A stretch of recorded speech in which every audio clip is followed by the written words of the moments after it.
नमस्कार दोस्तों प्रयोगशाला सहायक भर्ती परीक्षा 2022 के 28 जून 2022 को जो पेपर हुआ है उसका केमिस्ट्री का पार्ट मैं इस वीडियो में एक्सप्लेन करवाने वाला हूं ब्रीफ एक्सप्लेनेशन के साथ में, ताकि जो है आपको अपनी गलती भी पकड़ में आए और साथ में आप अपने सही आंसर को भी टिक कर पाएं।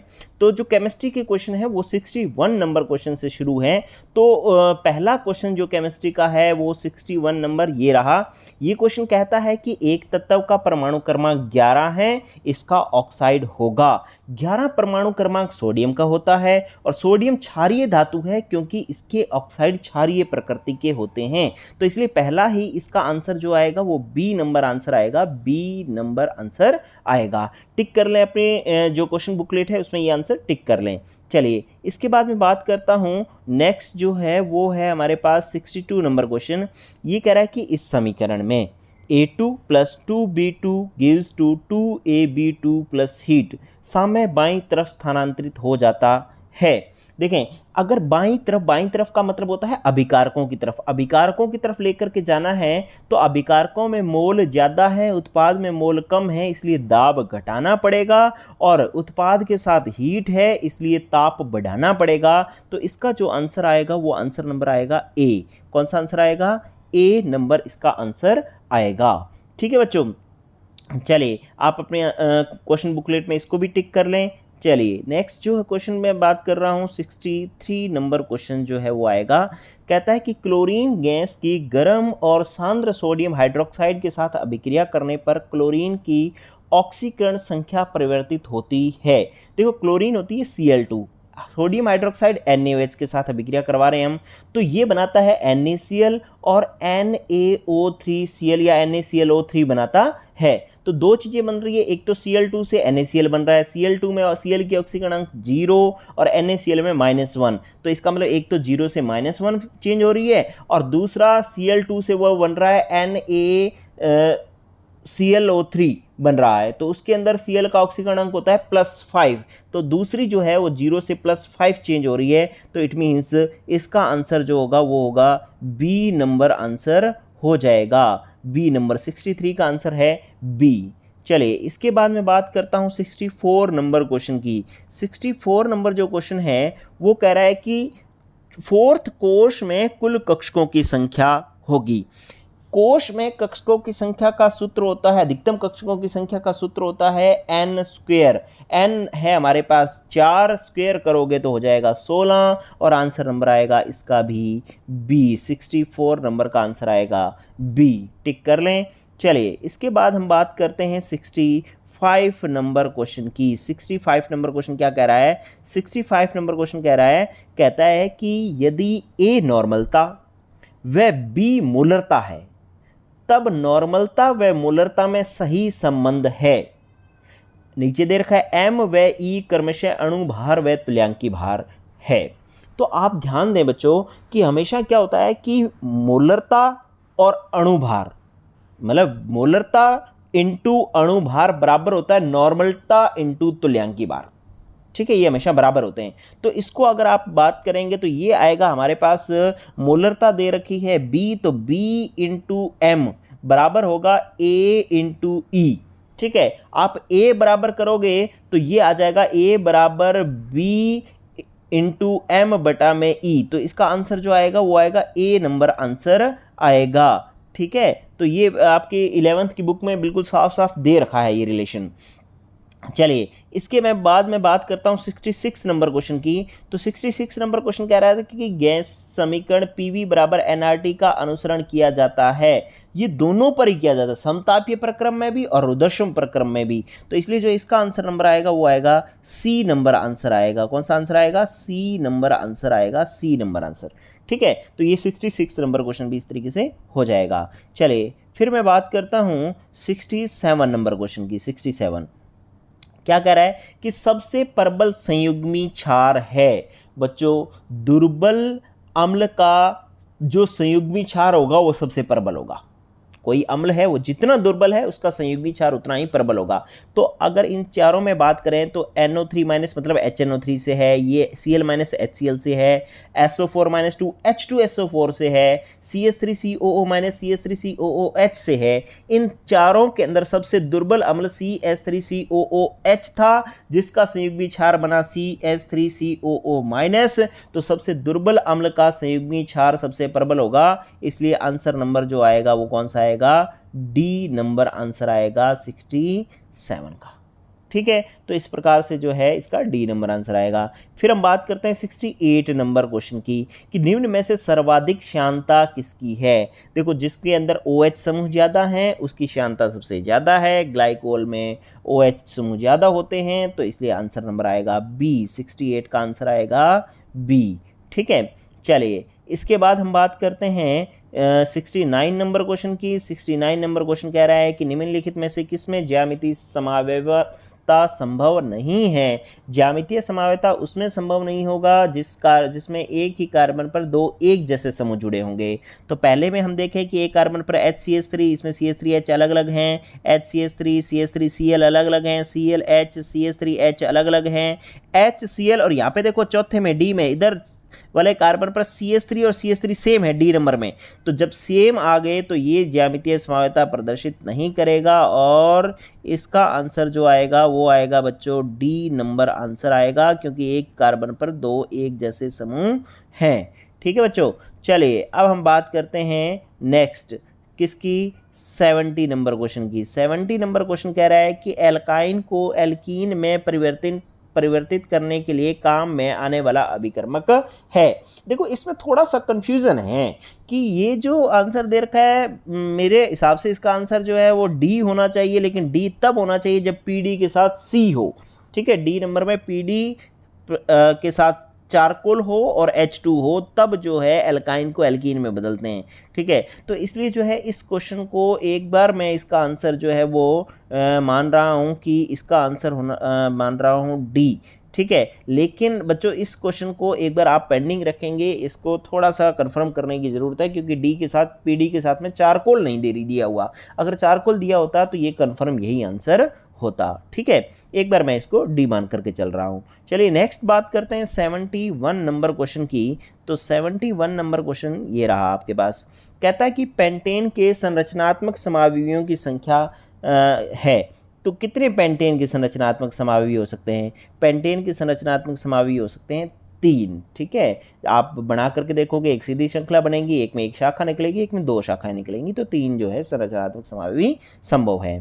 फिर बात करते हैं अपने 62 नंबर क्वेश्चन की। तो 62 नंबर क्वेश्चन कहता है कि निम्न में से कौन सा अल्कोहल तृतीयक प्रकृति का है।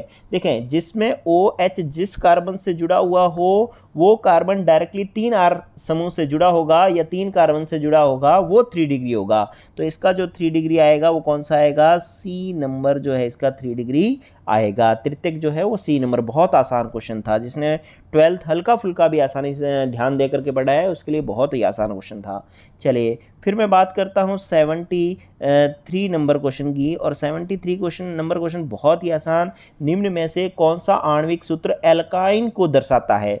एल्काइन का सूत्र क्या होता है, CnH2n-2 -2, मतलब देखो आप डी नंबर ऑप्शन देखो, सी का n का मान कितना है 4, 4 दूना 8, 8 - 2 6, तो C4H6 जो है वो एल्काइन का फॉर्मूला है, एल्काइन को दर्शा रहा है। तो इसलिए जो इसका आंसर नंबर होगा डी। कौन सा आंसर होगा, डी नंबर इसका आंसर होगा 73 का। चलिए टिक कर लिया होगा। चलो फिर हम बात करते हैं 74 नंबर क्वेश्चन की।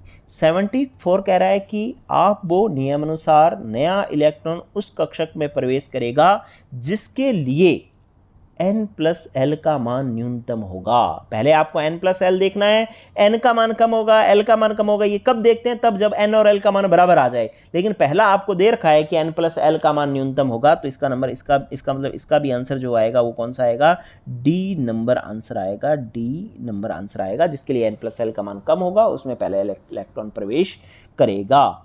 चलिए फिर मैं बात करता हूँ क्वेश्चन नंबर 75 की। 75 में कह रहा है कि AgI की विलेयता NaI विलयन में शुद्ध जल से कम है, क्योंकि देखो AgI और NaI जो है वो सम आयनन प्रभाव दर्शाते हैं। कौन सा प्रभाव दर्शाते हैं? सम आयनन प्रभाव दर्शाते हैं। बी नंबर जो है इसका आंसर होगा बी नंबर। ठीक है, तो इसके बाद मैं बात कर रहा हूँ 76 नंबर क्वेश्चन, 76 नंबर क्वेश्चन की बात मैं कर रहा हूँ। तो आपके पास क्वेश्चन है कि हाइड्रोजन की अपेक्षा ऑक्सीजन को द्रवित करना आसान है क्योंकि, ठीक है, अगर इस क्वेश्चन की मैं बात करूं तो ये इसका आंसर नंबर है, देखो क्रांतिक ताप उच्च होना चाहिए तब आसानी से द्रवित हो जाती है गैस, और व्युत्क्रम ताप भी जो है इसके लिए क्या होगा, उच्च होगा, तब ये आसानी से द्रवित होगी। तो अभी ये इसका आंसर आएगा सी नंबर आंसर आएगा। बच्चों एक चीज़ और कि अभी मैं पेपर जो है फटाफट एक्सप्लेन कर रहा हूँ, लेकिन फिर भी अगर किसी एक क्वेश्चन को आप फुल डिटेल में एक्सप्लेनेशन चाहते हैं तो आप कमेंट में जो है उस क्वेश्चन नंबर डाल देना, मैं उसको पूरी वीडियो बना करके एक्सप्लेन कर दूंगा उस क्वेश्चन को। ठीक है, एक बार आप आंसर टिक कर लें, थोड़ा बहुत मैं बता रहा हूँ। चलिए इसके बाद हम बात करते हैं 76 के बाद 77 नंबर क्वेश्चन। 77 नंबर क्वेश्चन कह रहा है कि एक विशेष धातु सरल घनीय संरचना में क्रिस्टलीकृत होती है, निश्चित ताप पर यह व्यवस्थित होकर के काय केंद्रित संरचना देती है। इस संक्रमण में धातु का घनत्व, देखो जो घनत्व है वो सरल घनीय का सबसे कम होता है, उसके बाद होता है काय केंद्रित का, और सबसे ज़्यादा होता है फलक केंद्रित का। ठीक है, तो इसका मतलब है कि सरल घनीय से काय केंद्रित का घनत्व ज़्यादा होता है। अगर कोई संरचना सरल घनीय से काय केंद्रित बन रही है तो इसका मतलब है कि उसका घनत्व जो है वो क्या हो रहा है, बढ़ रहा है। सॉलिड स्टेट चैप्टर 12वीं का पहला ही लेसन। चलिए इसके बाद मैं बात करूँगा, इसका आंसर था बी नंबर आंसर 77 का। चलिए अब बात करते हैं 78 नंबर क्वेश्चन की। 78 नंबर क्वेश्चन कह रहा है कि निम्न विलयनों में किसका परासरण दाब उच्चतम होगा। परासरण दाब एक अणुसंख्या गुणधर्म है, और जिसका अणुसंख्यता मतलब कणों की संख्या ज़्यादा होगी उसका परासरण दाब सबसे ज़्यादा होगा। तो NaCl को तोड़ोगे, देखो m/10 सारों में बराबर है, तो इसका तो कोई मतलब ही नहीं है। मतलब है इनको तोड़ने का, NaCl को तोड़ोगे Na+Cl- 2 आयन बन गए, यूरिया टूटेगा ही नहीं, एक ही आयन रहेगा। BaCl2 को तोड़ोगे Ba+2+2Cl- 3 आयन बनेंगे, और ग्लूकोज टूटेगा नहीं। तो इनमें सबसे ज़्यादा आयन किसके बन रहे हैं, BaCl2 के। तो जिसके आयन ज़्यादा, जिसके कण ज़्यादा, उसके अणु संख्या गुणधर्म का मान ज़्यादा, मतलब परासरण दाब का मान ज़्यादा। तो इसका आंसर नंबर होगा सी। चले इसके बाद मैं बात कर रहा हूँ 79 नंबर क्वेश्चन की। 79 नंबर क्वेश्चन कह रहा है कि आवर्त में बाएं से दाएं जाने पर परमाणु आकार के घटने का कारण है। देखो बाएं से दाएं जाते हैं आवर्त सारणी में तो परमाणु क्रमांक बढ़ता है, और परमाणु क्रमांक से प्रोटॉनों की संख्या बढ़ती है, जिससे नाभिकीय आकर्षण बढ़ता है, और जो आकार छोटा होता जाता है। तो नाभिकीय आकर्षण बल में अधिकता, सी नंबर जो है 79 का आंसर आएगा। चलिए फिर मैं बात कर रहा हूं 80 नंबर क्वेश्चन की। 80 नंबर क्वेश्चन देखें क्या कहता है। 80 नंबर कहता है कि क्षारीय धातुओं में आयनन एंथैल्पी का घटता क्रम, बच्चों ऊपर से नीचे आते हैं तो आकार बढ़ता है, आकार बढ़ने पर आयनन एंथैल्पी का मान घटता है। हलीना की रब से फरियाद, तो lithium, sodium, potassium, rubidium, D number जो है इसका आंसर आ जाएगा। सब बहुत ही आसान आसान क्वेश्चन आए, और अगर किसी का जरा सा जिसने ध्यान दिया था उसका इसमें सिलेक्शन श्योर है। फिर अपने 81 नंबर क्वेश्चन की बात करते हैं। तो 81 नंबर क्वेश्चन कह रहा है कि H2+I2 gives to 2HI अभिक्रिया के लिए साम्य अवस्था स्थिरांक है, K है। K बराबर होता है पहले उत्पाद बटा उत्पाद की सांद्रता बटा उत्पाद की सांद्रताओं का गुणनफल बटा में क्रिया कारकों की सांद्रता का गुणनफल। अब उत्पाद कितने हैं 2HI, तो HI का स्क्वायर बटा में क्या है H2I2, तो H2I2 सीधा ही रहेगा, HI की स्क्वायर बटा में H2I2। ये डी नंबर आंसर जो है वो दिखाई दे रहा है मुझे, ये डी ऑप्शन जो है वो इसका आंसर रहेगा, HI की स्क्वायर बटा में H2I2। चलिए इसके बाद मैं बात कर रहा हूँ 82 नंबर क्वेश्चन की। चलिए 82 नंबर क्वेश्चन में क्या है बच्चों, 82 नंबर क्वेश्चन कह रहा है कि सिग्मा इलेक्ट्रॉन सहित होने वाला अनुनाद है। मतलब ऐसा कौन सा अनुनाद है जिसके अंदर सिग्मा इलेक्ट्रॉन जो है वो भाग लेते हैं, जिसको हम बंध रहित अनुनाद भी कहते हैं। तो बंध रहित अनुनाद हम किसको कहते हैं? अति संयुग्मन को, क्योंकि उसमें सिग्मा बंध के इलेक्ट्रॉन भाग लेते हैं। हाइपर कॉन्जुगेशन को हम कहते हैं। तो इसका आंसर नंबर आएगा बी। ठीक है, चलिए अब बात करते हैं 83 नंबर क्वेश्चन की। 83 नंबर जो क्वेश्चन है वो कह रहा है बच्चों, एल्केन का क्लोरीनीकरण का उदाहरण है। Halo alkane hello arene chapter में ये रिएक्शन आती है, तो उसके अंदर क्या है, एल्केन से हाइड्रोजन हटा करके क्लोरीन जब जुड़ता है ना, तो मुक्त मूलक प्रतिस्थापन अभिक्रिया होती है। और सी नंबर आंसर इसका आएगा, मुक्त मूलक अभिक्रिया होगी। ये कौन सी होगी? मुक्त मूलक अभिक्रिया, जिसके अंदर एल्केन से हाइड्रोजन हटता है और क्लोरीन जुड़ता है। चलिए 83 का हो गया सी। फिर आगे बढ़ते हैं हम 84 नंबर क्वेश्चन की तरफ। 84 नंबर क्वेश्चन क्या कह रहा है बच्चों? 84 नंबर कह रहा है कि वर्ग 14 के तत्वों में चतुस्संयोजी स्पीसीज की ऑक्सीकरण क्षमता का बढ़ता क्रम है। ऑक्सीकरण क्षमता का बढ़ता क्रम है। तो इसके अंदर देखेंगे अपने ऑक्सीकरण क्षमता का बढ़ता क्रम जो है वो इसका आंसर आएगा डी नंबर आंसर आएगा। डी नंबर आंसर आएगा। देखिए कैसे, थोड़ा सा मैं एक्सप्लेन अगर इसको कर दूं तो आप देखेंगे कि ऊपर से नीचे आ रहा है, 14वां वर्ग है, कहे शिवजी सुनो पार्वती, मतलब जर्मेनियम, फिर एसन टिन और फिर लेड है। और ऊपर की तरफ नीचे, ऊपर से नीचे आने पर +2 ऑक्सीकरण अवस्था का स्थायित्व बढ़ता जाता है। तो पीबी की +2 ऑक्सीकरण अवस्था का स्थायित्व सबसे ज्यादा है, इसलिए +4 चतुस्संयोजी ऊपर कहा था ना, मतलब +4 है। +4 से +2 बनने की टेंडेंसी पीबी की सबसे ज्यादा होगी, इसलिए इलेक्ट्रॉन सबसे ज्यादा ग्रहण करेगा और ऑक्सीकरण करने की क्षमता इसकी सबसे ज्यादा होगी। तो इसका आंसर नंबर आएगा डी। ठीक है बच्चों, चलिए फिर हम बात करते हैं 85 नंबर क्वेश्चन की। निम्नलिखित में से किस स्पीसीज की उच्चतम इलेक्ट्रॉन बंधुता है? इलेक्ट्रॉन बंधुता मतलब इलेक्ट्रॉन जोड़ने पर निकलने वाली ऊर्जा, मतलब सबसे आसानी से इलेक्ट्रॉन किस में जोड़ा जा सकता है? तो सबसे आसानी से इलेक्ट्रॉन जिसमें धनायन है उसमें सबसे आसानी से इलेक्ट्रॉन जोड़ा जा सकता है। तो इसका भी आंसर नंबर आएगा Na+D नंबर आएगा। देखो पहले दो माइनस हैं, F-O-, माइनस तो पहले से ही माइनस है, तो उसमें इलेक्ट्रॉन जोड़ोगे तो बहुत पहले वाला माइनस उसको प्रतिकर्षित करेगा, मुश्किल हो जाएगा। Na+ धनावेशित है, उसमें इलेक्ट्रॉन जोड़ोगे तो वो इलेक्ट्रॉन को खींचेगा, आसानी से जुड़ जाएगा। आसानी से जुड़ जाएगा तो इलेक्ट्रॉन बंधुता का मान ज़्यादा होगा। चलिए इसके बाद हम बात करते हैं नेक्स्ट 86 नंबर क्वेश्चन। तो कहता है गैसीय साम्य अवस्था के लिए Kc और Kp के बीच में सही संबंध है। तो ये होता है Kp बराबर Kc RT की पावर डेल्टा n, मतलब बी नंबर आंसर होगा इसका, कि बी नंबर आंसर होगा। क्या कह रहा है? Kp बराबर Kc RT की पावर डेल्टा n, ये होगा आंसर। Kc बराबर Kp नहीं होगा, ठीक है? तो Kp बराबर Kc होगा। ये अगर किसी ने मतलब साम्य अवस्था चैप्टर थोड़ा सा भी पढ़ा है तो ये बहुत आसान से समझ में आ जाता है उसमें। चले फिर अपने बात करते हैं 87 नंबर क्वेश्चन की। और 87 नंबर क्वेश्चन ये कह रहा है कि निम्नलिखित में से कौन सा बफर है?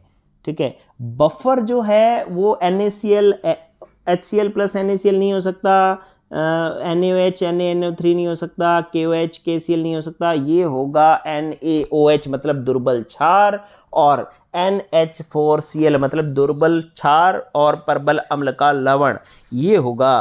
और आंसर नंबर आएगा डी। ठीक है, कौन सा आंसर आ गया? डी। क्या होता है?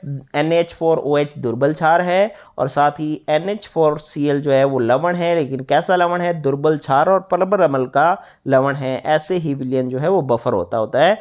ये हम जो है वो साम्य अवस्था चैप्टर में ही 11th क्लास में पढ़ते हैं। चलिए इसके बाद हम बात करते हैं 88 नंबर क्वेश्चन की। 88, चलिए 88 ये रहा। B2H6 में बच्चों, B2H6 की आकृति अगर हम बनाएं तो इस प्रकार से बनता होता है B, उसके साथ H, यहाँ पर भी H, इधर भी H, इधर भी H, एक H यहाँ पर होता है ए और एक H यहाँ पर होता है। ये जो बीच वाला H होता है वो इधर भी जुड़ा होता है, इधर भी जुड़ा होता है। ठीक है, तो इसके अंदर दो जो बीच में जो H होता है वो दोनों बोरोन के बीच में पुल का काम करते हैं, सेतु का काम करते हैं। तो ये आंसर नंबर इसका आएगा डी। बोरोन परमाणु हाइड्रोजन सेतु के द्वारा जुड़ा होता है। तो आंसर नंबर आएगा इसका डी नंबर आंसर आएगा B2H6 के अंदर। चलिए इसके बाद हम बात करते हैं क्वेश्चन नंबर क्वेश्चन नंबर 89 की। कहता किस तरीके के दोष में अंतराकाशी स्थान में धनायन उपस्थित होता है। तो बच्चों एक चीज़ देखें, इसका आंसर आएगा धनायन अंतराकाशी स्थानों में फ्रैंकल दोष में उपस्थित होते हैं, ए इसका आंसर आएगा। अब कोई कहे कि सर रिक्तिका दोष में भी तो होता है, लेकिन रिक्तिका दोष बच्चों अनआयनिक जो क्रिस्टल होते हैं उनमें पाया जाता है, उनमें हम धनायन ऋणायन की बात नहीं करते रिक्तिका दोष में, लेकिन फ्रैंकल और शॉर्टकी दोष के अंदर हम धनायन ऋणायन की बात करते हैं, और फ्रैंकल दोष के अंदर अंतराकाशी स्थानों में धनायन पाया जाता है। ठीक है, वो अपना स्थान छोड़ करके अंतराकाशी स्थान में आ जाता है। फिर हम बात करें 90 नंबर क्वेश्चन की। तो 90 नंबर क्वेश्चन जो है बच्चों क्या कह रहा है, 90 नंबर क्वेश्चन कह रहा है कि निम्नलिखित में से कौन सा राउल्ट के नियम से सकारात्मक विचलन नहीं दिखाता। तो ये बेंजीन प्लस कार्बन टेट्राक्लोराइड जो है, एक बार ये जो अपने पास क्वेश्चन 90 नंबर क्वेश्चन कह रहा है, तो इसका जो बेंजीन और क्लोरोफॉर्म जो है वो सकारात्मक नहीं नकारात्मक दिखाता है भाई, नेगेटिव डेविएशन दिखाता है। तो इसका आंसर आएगा ए। कौन सा आंसर आएगा? ए। ठीक है, क्योंकि इन दोनों के बीच में जो बंध बन जाता है बेंजीन और क्लोरोफॉर्म के बीच में, ये स्ट्रॉन्ग बॉन्ड बन जाता है, जिसकी वजह से ये नेगेटिव डेविएशन दिखाता है, पॉजिटिव डेविएशन नहीं दिखाता। इसी के साथ क्वेश्चन नंबर अपने बात करें 91 की। तो 91 में वो कहता है कि एक मिनट, 91 में कह रहा है कि निम्न में से कौन सी वैद्युत चुंबकीय तरंग नहीं है। देखो एक्स तरंगे हैं, गामा तरंगे हैं, रेडियो तरंगे हैं, लेकिन बीटा तरंगे जो है वो नहीं है, बीटा तरंगे नहीं है, मतलब बी जो है इसका आंसर आएगा। बीटा तरंगे जो है वो वैद्युत चुंबकीय तरंगे नहीं हैं। चलिए 91 हो गया हमारा सॉल्व। इसके बाद हम बात करते हैं नेक्स्ट 92 की। 92 ये बायो का दे रखा है। 93 कह रहा है कि निम्न में से कौन सी गैस मुख्य रूप से ग्रीन हाउस के लिए उत्तरदायी है। ग्रीन हाउस प्रभाव के लिए मुख्य रूप से उत्तरदायी कार्बन डाइऑक्साइड ही गैस है, तो सी ही आएगा, मुख्य रूप से यही प्रभावित करती है। चलिए कार्बन डाइऑक्साइड ग्रीन हाउस प्रभाव। चलिए नेक्स्ट जो है वो आपके पास क्वेश्चन है 94। ये हालांकि बात जीके की आ गई शायद, या आपके बायो की होगी। 95 भी बायो का क्वेश्चन है, और ये आ गया 96 नंबर। कहता दंत मंजन को सफ़ेद बनाने वाले रसायन का नाम है। टाइटेनियम ऑक्साइड होता है बच्चों। कौन सा होता है? टाइटेनियम ऑक्साइड, जो दंत मंजन को क्या बनाता है? सफ़ेद बनाता है। और इसी के तरीके से मृत अंगों को, 97 नंबर क्वेश्चन बात कर रहा हूँ। 97 कह रहा है कि मृत अंगों का संरक्षण सामान्यतः फॉर्मेलिन में किया जाता है। फॉर्मेलिन है। एक बात और देखो, बायो की लैब के अंदर जो स्पेसिमेन पड़े होते हैं ना जिस लिक्विड के अंदर, वो फॉर्मेलिन होता है, और फॉर्मेलिन 40% जलीय फॉर्मेल्डिहाइड के विलयन को कहते हैं। तो फॉर्मेल्डिहाइड और जल के विलयन को जो है फॉर्मेलिन कहते हैं। तो इसका आंसर नंबर आएगा ए। ठीक है, 97 का आंसर नंबर आएगा ए। क्लियर। और इसके साथ ही आपके पास नेक्स्ट क्वेश्चन जो है 98, वो तो है बायो का। ठीक है, और फिर चलते हैं अपने 99, ये भी बायो का है। और 100 विद्युत धारा की इकाई है। बच्चों विद्युत धारा की इकाई एम्पियर होती है, कोई किंतु परंतु नहीं है। ए आएगा इसका आंसर।